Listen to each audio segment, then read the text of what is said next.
Welcome back to Strongman Personal Finance, everybody. We got a sponsored video. And if you want a sponsored video, see the pinned comment below at the conclusion of this live stream. You send me $50 and I make a video about whatever topic you want. I don't do stock price predictions and I don't promise you can beat the market. Anyway, in this sponsored video, which I was compensated $50 for, we're going to react to a video from Hyliion. That's right. This guy wanted me to watch this. I think it's like a 26-minute video. So we're going to watch it at 1.5 speed. And I'm going to give you my reactions to Hyliion's Investors Community Q&A. Thomas Healy, Gigadork 9000, answers questions on the Karno generator and beyond. So let's go ahead and watch this video, this sponsored video. And like I said, if you want a sponsored video, see the pinned comment below. It's a lot of fun. We all can have fun doing this, okay? So here's a video right here, uploaded by Andreas Rutkasnasks, and apparently he's a big fan of Hyliion. So let's see what this Q&A was all about. Here's the dork, Thomas Healy. This is basically the grifter CEO. This is some doofus on the left, and then we have the Karno generator. It looks like a soggy bird turd. You see it back here? All right, I'm sharing my screen.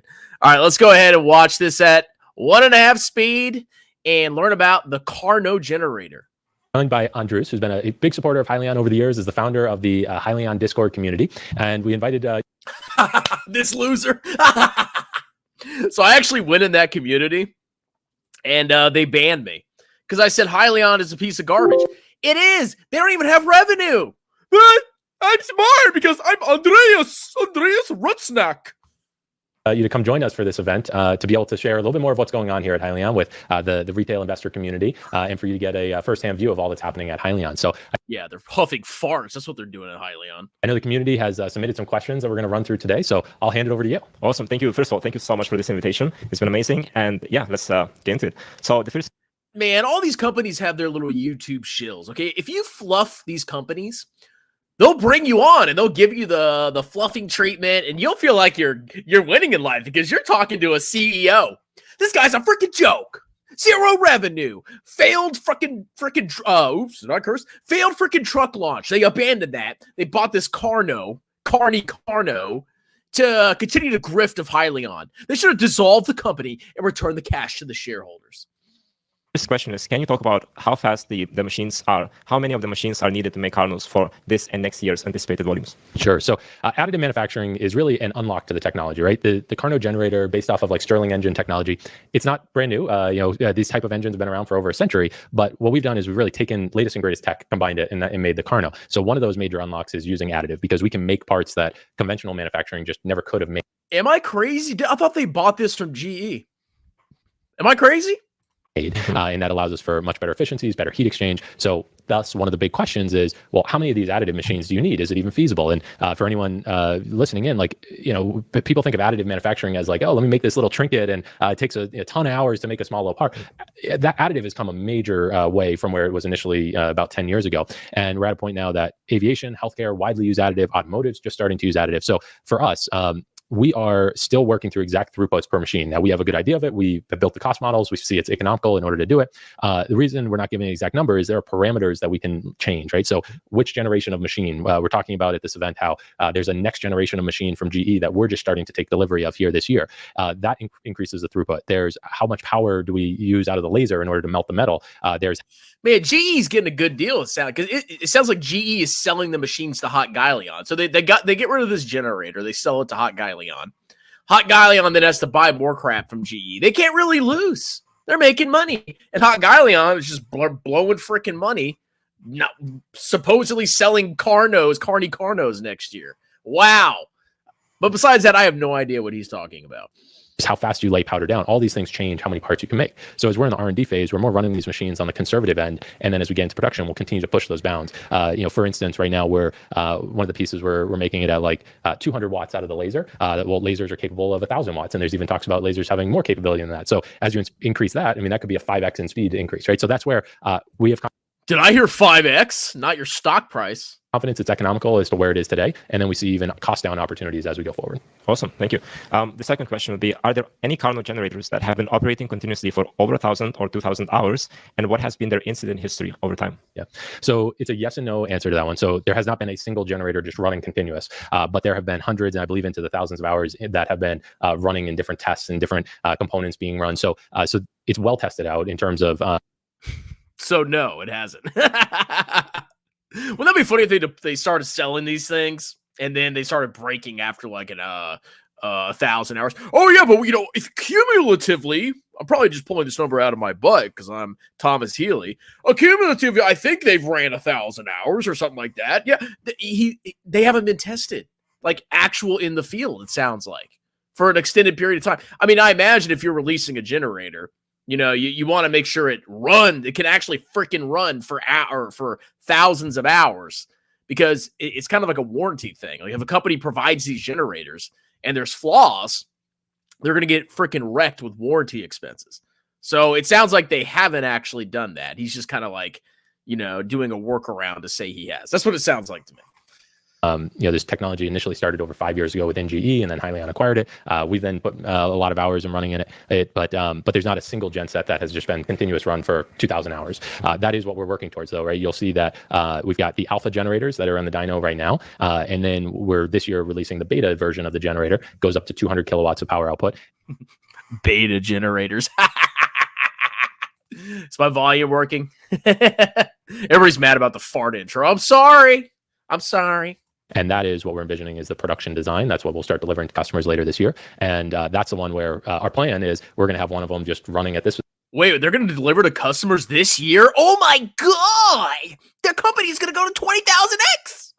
Facility continuously and have more hours on that than any of the customer units that are out in the field. Awesome. And this kind of leads into the next question, which is when will the beta unit start testing, and whether we can expect to see data from this testing? Yeah. So beta units will start testing in the middle of this year. And where we're at right now, just for anyone watching, is alpha is very similar in design in terms of the shape of it, the architecture of it. You might have seen, if not, we'll look at right after this. There's another version of the Karno actually in the room right next to us, which was like the very early iteration of the. Oh, you mean that soggy turd looking thing? The design. You'll see what that looks like versus what you see here today. Totally different in terms of architecture. So alpha to beta, though, is very similar in architecture. We've just really found ways to increase the efficiency, increase the power density of it. And so yeah, they're going to wait till freaking Zeta before they release this thing. And then the company will have negative $10,000 of cash. So in terms of results, yes, as we get units out with customers, the goal would be we'll be able to start showcasing some of those results. Some we've already started showcasing, like on the last earnings call, we did some testing with flare gas. We started putting some of those emissions numbers out there as to how much cleaner the Karno generator was than like tier 4. Have you tried human excrement yet? Or carb emissions. Yep. Awesome. Thank you. Do you have a rough time frame for when the first Karno specifications sheet may become available? So like if you go to other generator companies online, you can get the specification sheet available for customers. Yeah, so it's something we are sharing with customers under NDA. So we have it made out. We're sharing it with them. In order to get those orders, the LOIs in place. It's something we'll consider looking at actually just posting it on the site. It's just something we kind of have the target customers that we're going after, and that's been our focus to really get the information in front of them. But we can explore also looking at just putting it out online as well. Yeah, that'd be great. Yeah, the target customer is probably Thomas Healy with the mustache. Oh, yes, I'm a customer wanting to acquire some soggy bird poop generators. Sure. I'm an external customer, I swear. Remember, like, this stuff is like, it's still in testing. It's not even developed. They're not even selling these things. They've received letters of intent. Oh, yeah, I intend to take a dump after this video. But maybe I won't. Okay? This is all hope and dreams so far. And even if they do start selling, they're going to be making money for a long freaking time. Right, because then it would help us speak to other people online and tell them how much better Karno is. Shut up, Andreas, you dork. Man, you kicked me out of your group, you loser. And I was right about hot Hyliion's garbage. We see the first mobile truck charger for BEV Class 8 trucks on location to charge it like a truck or EV. Sure. So you actually might see, if you look out the window right over there, there's a trailer that actually has a EV charger on it back in the corner. So that we're going to... Is it that green package? Right behind that. So it's a big text trailer, if you see that. Yep. And then there's a EV charging pedestal on the back of that trailer. Okay. So the plan with that would be, we can hook the Karno generator into that EV charger and then use that to fast charge vehicles. See, and you know what? What I think they're doing here is he's like, oh, we gotta somehow connect my fart generator to AI and EV. So apparently these things can be deployed power EV generators or power EV chargers. Okay, I mean, there's 100,000 different ways you can power EV chargers, but apparently Karno is going to be the answer to this. Okay, he's trying to tie in. That's what these clowns do. These CEOs, everything my company's what we do is somehow related to the current hyped thing in the stock market. Because if I say AI and EV enough, maybe retail clowns like Andreas will buy my stock. In terms of the actual trailer integration, we more see that as things that others are going to take on. Like, so we had announced GTL Leasing or GT Leasing is a customer. They've signed an LOI with us. They're actually going to do the integration onto their trailer. So I thought they were confidential. So similarly, that's a different customer's trailer actually that will be supplying the Karno generator, but then it'll get integrated into that EV charger. So EV charging is one that is definitely on the target for this year to start proving out. For this year, awesome. It's on target. Trust me, bro. Could you talk about the Libertine and Hyliion relationship?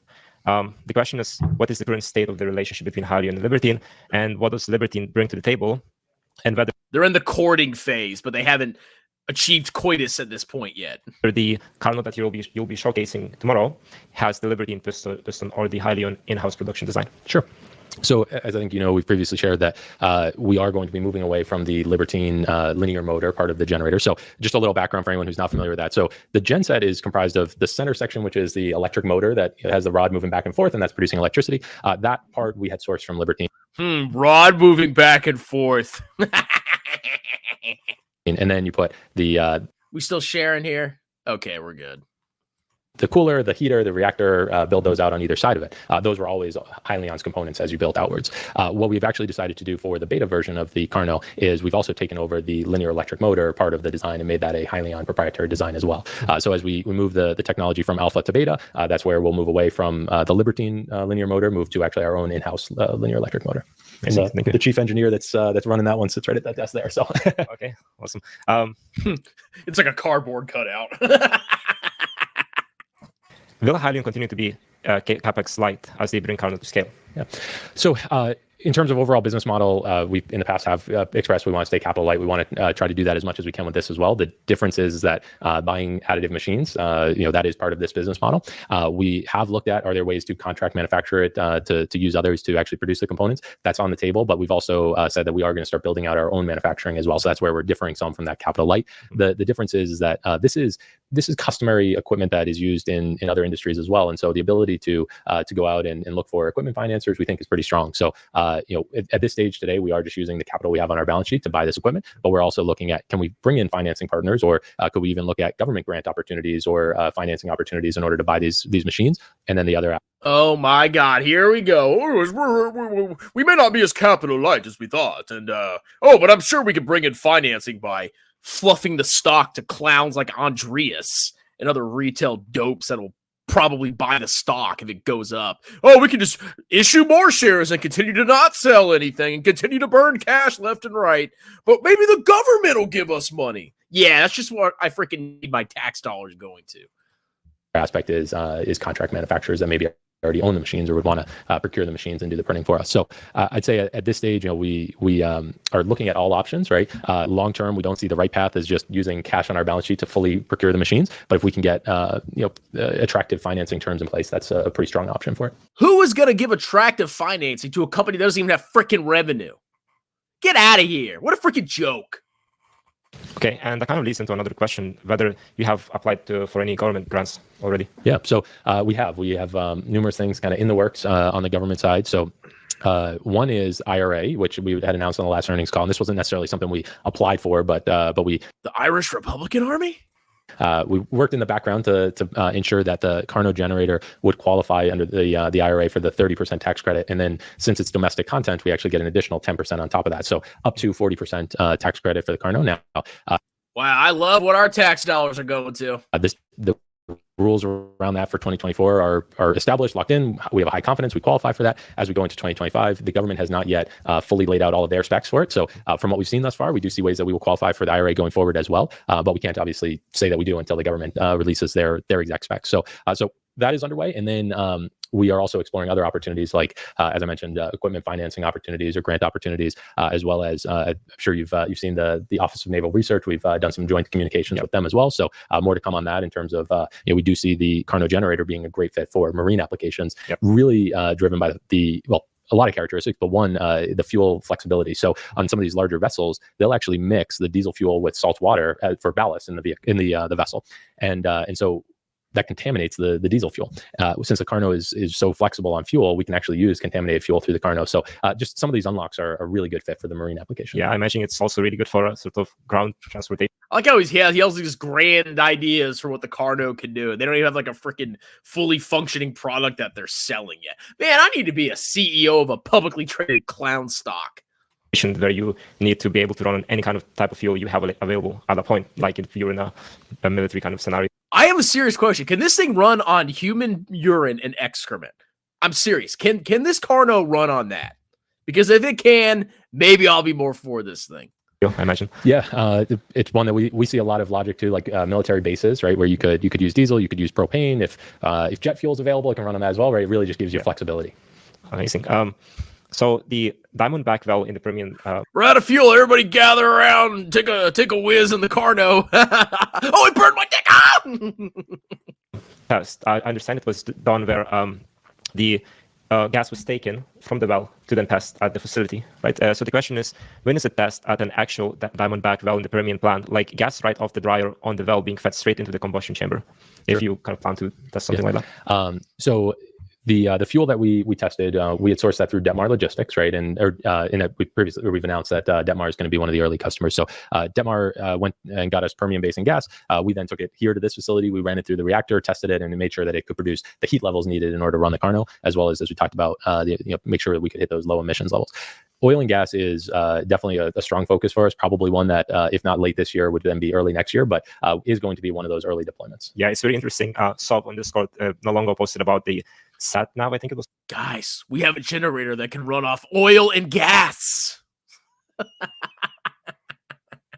called basically a satellite that goes into space to monitor the methane leaks. The methane leaks, and then you can see every single well. So I think that kind of should encourage them to try and sort that problem out. Yeah, and for these operators, it's basically wasted gas, right? If you're flaring it, then you're not getting any benefit out of the gas, or if it's just leaking into the atmosphere, that's even worse. So now if you could actually take it and produce electricity off of it, you're basically using a free fuel almost. Yeah. How does Hyliion plan to spread the word and advertise their product to reach? What was this about satellites and fuel? Why now we're talking about satellite fuel? I'm so confused. Scale, volume, and do you have any projections for the volumes sort of going forward? Yeah, so pretty organic approach of right now, through either relationships we've already had or through conferences we've been to, we have a great list of potential customers already in place, and we're sharing the spec sheet with them. We're getting them educated on the technology. We're getting the name out there. We have a list of customers. I have a freaking list of grifters that I don't like. Oh, I wrote some names on a paper before this interview. We got a list of customers. Oh, okay, yeah, Andreas. Oh, yeah. Even found is then you start engaging with one of them, then they go into their knowledge of who's in the space and who could potentially use it, and have made introductions for us. Like I was just on a call yesterday that came from someone who has signed a customer agreement with us. We haven't announced them at this stage yet, but signed a customer agreement. Then they connected us with someone else, and then had a call with them yesterday. And they're like, hey, this is perfect for the application that they're doing. And their space is dairy farms. They have methane coming off of dairy farms, and we could use that as the fuel to produce electricity. So at this stage, it's kind of more of a cow farts. Did he just say methane from milk or whatever? Methane from cow farm. Cow farts. Are we running these Karnos off cow farm? This is like a joke. Is this real? Let me make sure I'm still sharing. Okay, it looks like the sound's still good. All right, let's keep going. A targeted approach as opposed to shotgun, where we want to really go after which markets does this make the most sense, which has the best ROI economics, and get the units deployed out in those areas first, and then use those as examples of how the Karno can work to then continue to scale volume. Like right now, where we're at with the cost of the system, the technology. No, you need to get any volume you can get, loser. If you had a customer that buys a diesel generator today purely for backup power, and they run it for 2 hours a year when the grid goes down, it's not economical for that person to switch to a Karno for that same application. But if you had a person who's running a generator pretty consistently many hours a year, then that is economical to switch to a Karno. Or if you can find someone. So here's the thing. So in their I remember watching like one of their advertisement videos, and they basically showed the Karno outside of a house, like basically implying that if you needed your little soggy bird turd generator, you know, if you needed a generator, the soggy bird turd would be the best possible thing to have. So that's kind of what was implied by the video. And then here he's freaking saying, oh, it's not economical if you only run your generator in case all the power goes out. Oh, really? Is that false advertising there? Thomas Healy? You know what a Healy is? It's like one of those stupid shoes with the roller skates on them. My kids will never freaking wear those.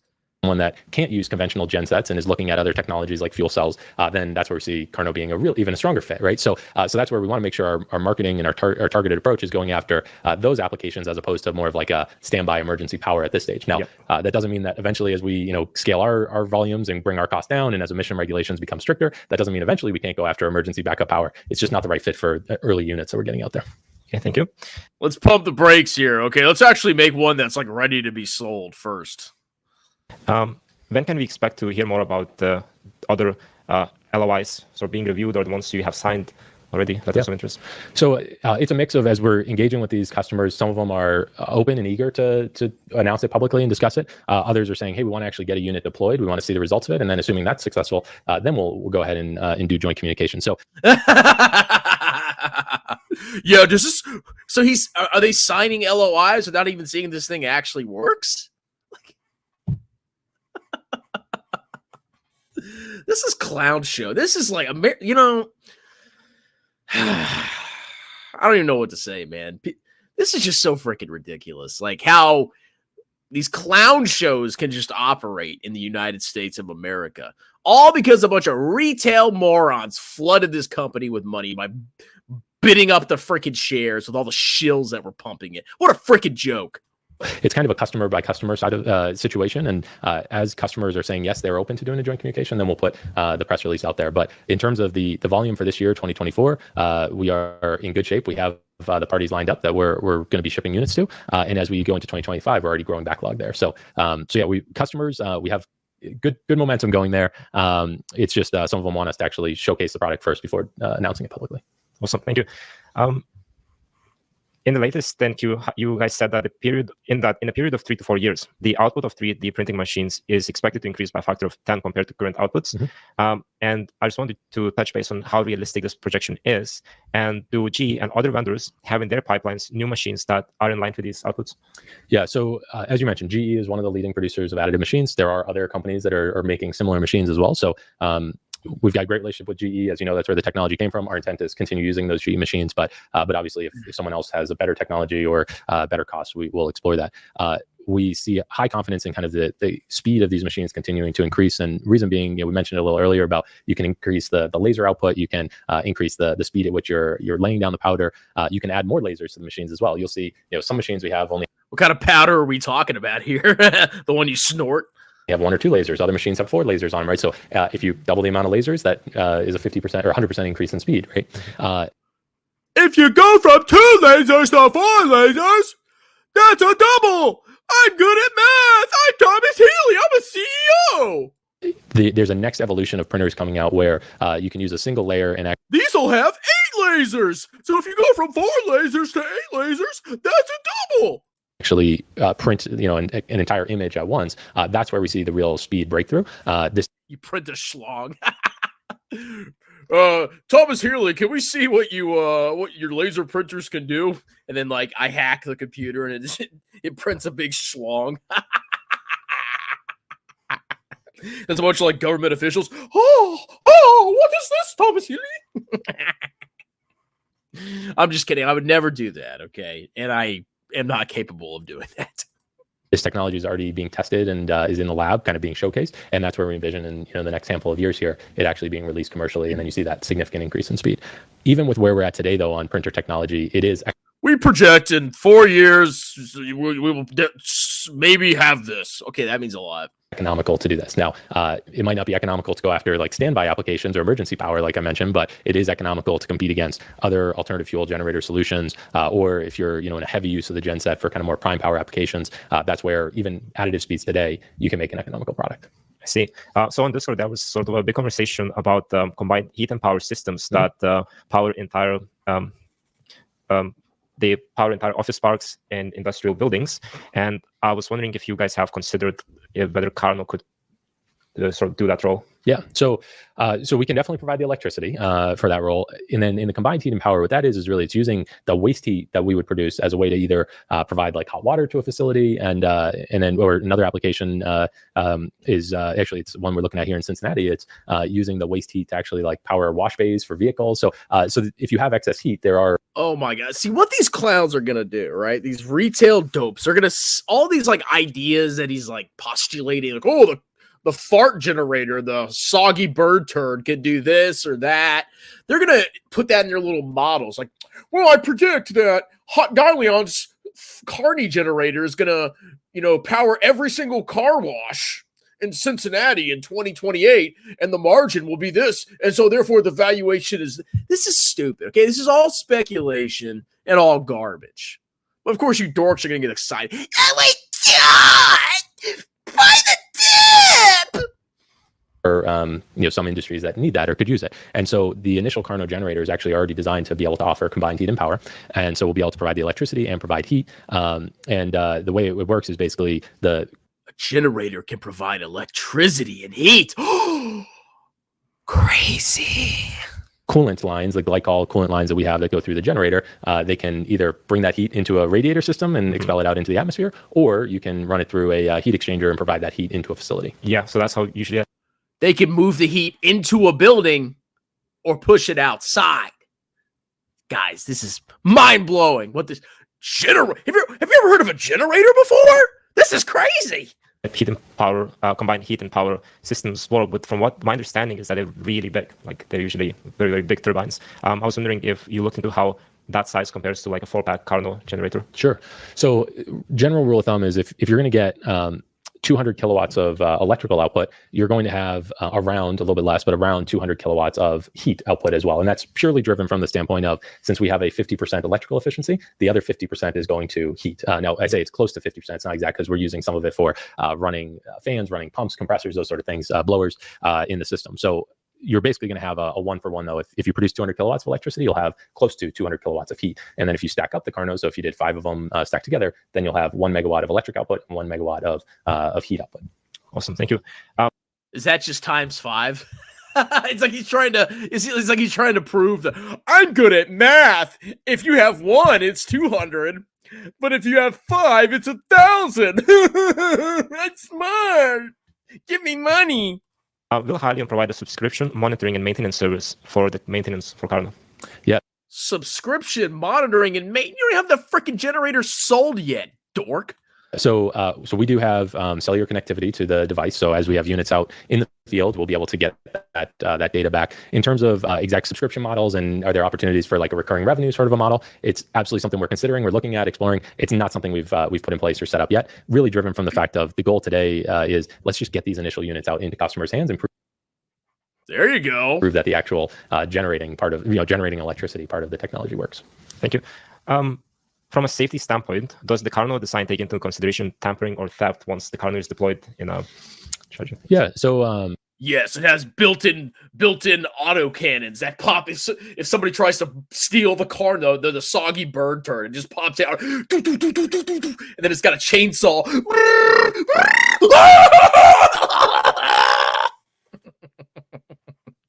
Interesting question there, Andreas Shill. Let me back in your Discord, loser. So we do have locking mechanisms on the actual enclosure, and so and it gets bolted down to the ground is the prime design. So you'd have like a concrete slab, and then the Karno would get bolted down. And we're gonna bolt it down, and we're gonna lock the room that it's in. And Andreas is like, "Oh wow, that's so revolutionary." Bolting stuff down. And it is heavy as well, right? So I don't envision someone's really going to come in and steal a whole Karno. Our concern would more be to someone, try to take the service panels off and get access to the genset. And we've designed it where those are designed to be tamper-proof. Thank you. Let's see. What else? You open it and there's like a timer, like a detonation timer. This here. Would it be possible to get more regular communications on Karno progress, sharing any new steps of progress being made more on a consistent basis? Sure. So I think as we get into actually getting these units out into customers' hands, as those customers are saying, yes, we can jointly communicate what we're doing together, that's where we'll see more consistent communication pick up. We're trying to do events like what we're here doing today, where we're bringing people in, as you're going to see. I mean, we've got customers coming in, we've got partners coming in, and if they're bringing in some retail dork like this, they're pretty desperate. And working together to really showcase how the technology works with them. And, obviously being able to do this with the Discord community, we'll continue to do things like this. And then as we start these losers customer deployments, that's where, we're going to be pushing the customers on, can we jointly communicate this? Awesome. Thank you so much. Well, that were all of the questions I have. And thank you so much. No, thank you for making the trip over here, first off. And thank you to the community. The dork probably flew from Europe to see this guy. Unbelievable. All right, let's do some quick comments. So remember, that was a sponsored video. So if you want a sponsored video and you enjoyed this, pin comment below. Check out my book, Stop Being a Broke Loser. It's on Amazon. And if you want one-on-one accounting tutoring from a certified public accountant, see the pin comment below. That's me. Where's the fart intro? I know. I thought about uploading it, but my time is limited today. VT fell today. Your net worth is dropping as time is passing. I know. It's over, boyo. I'm poor now. Open kimono. Fart generator could work. Whenever I get way too drunk, the next day my farts smell like they are pure, clean methane. Well, maybe you should talk to Hyliion about contracting your farts to power the generators. Greetings and salutations. Who has been trying to convince you to like Hyliion? This is like the third video on this company. I don't know if he's trying to convince me to like it. I think he just wants me to. I think he just likes the company. NNE. I have no idea what that is. But if you want me to cover that video, or that company, you know what to do. Fart generator is definitely a company that doesn't even have revenue. That already failed with their Hypertruck or whatever, ERX powertrain, whatever that stupid thing was. Hyliion's such a joke, man. Oh, I burned my that's right. Woo! Gas flares are good for Bitcoin mining. Oh, I'm sure that's another apt use of the Karno. I'm long on cow farts. Me too. Crypto seems to be a better. Well, I'm not. Well, you know what? I bet you Bitcoin will be around longer than Hyliion stock. So maybe you're right. This is old school. They have been using gas from dumps and other bio-waste sources for. No, Karno is new and innovative. Okay, put all your money in the stock that doesn't generate any revenue. This guy should write a book. Oh, you mean like my book, Stop Being a Broke Loser? When are you planning to buy an EV? Never. They're going to use Tattooed Chef vegan Buddha bowls to create farts and convert it to electricity. I still have Buddha bowls downstairs in my freezer. It's the future, bro. Bye, bye, bye. The efficiency of an irreversible heat is always less than the efficiency of reversible and operating with the same two. The efficiency of all reversal between the two. I guess I'll believe you. I don't know. I hate science. I don't want anything to do. It hurts my head. I don't like science. It's boring. Electroconductors, thermal generator, kilojoules. This is such a bubble. I mean, it's a clown stock, but the stock has crashed like it should. I was wondering why the hell you were watching this. Yeah. All right, guys. Sponsor video. You want your own, you know what to do. And I think I'm going to go chill out the rest of the night. Crazy. Science. I mean, I'm not hating on science. I have zero interest in science. I've always liked math. I've always been good at math. And I like business. But science, I just don't care. I have zero interest in it. Is it my passion? My passion. I'm going down. All right. Have a wonderful night, guys. Cheers.